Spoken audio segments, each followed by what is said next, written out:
زندگی میں ایک بار ٹوٹنا ضروری ہوتا ہے، جانتے ہو کیوں؟ کیونکہ جو دل ٹوٹ جاتے ہیں ان دلوں میں اللہ تعالیٰ سما جاتا ہے اور پھر ان ٹوٹے دلوں کو ایسے جوڑ دیتا ہے، پھر دنیا کی کوئی بھی طاقت ان دلوں کو توڑ نہیں سکتی۔ سوچو، اگر آپ ٹوٹتے نہیں تو اللہ آپ کو جوڑتا کیسے؟ اگر آپ بکھرتے نہیں تو اللہ آپ کو سمیٹتا کیسے؟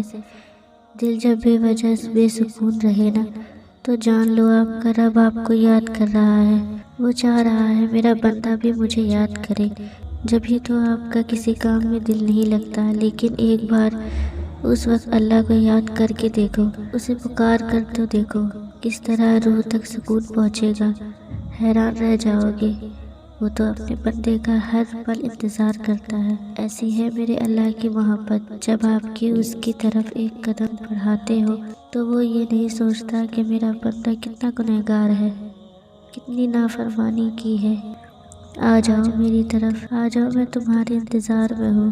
سبحان اللہ، کون کر سکتا ہے بھلا اس قدر محبت؟ اور جب تم سچے دل سے اسے اپنے کیے کی معافی مانگتے ہو نا تو وہ نہیں دیکھتا کہ تمہاری کتنے گناہ کیے، بلکہ وہ تو کہتا ہے تم مجھ سے سچے دل سے معافی مانگ کر تو دیکھو، میں تمہیں معاف کر دوں گا، میں تمہارے گناہ مٹا دوں گا۔ جو دل ٹوٹ کر جڑتے ہیں نا وہ دل اتنے مضبوط اور نایاب ہو جاتے ہیں کہ ان دلوں کو اللہ خود اپنی محبت سے جوڑتا ہے۔ پھر بھلا کس میں اتنی طاقت کہ وہ دلوں کو توڑ سکے؟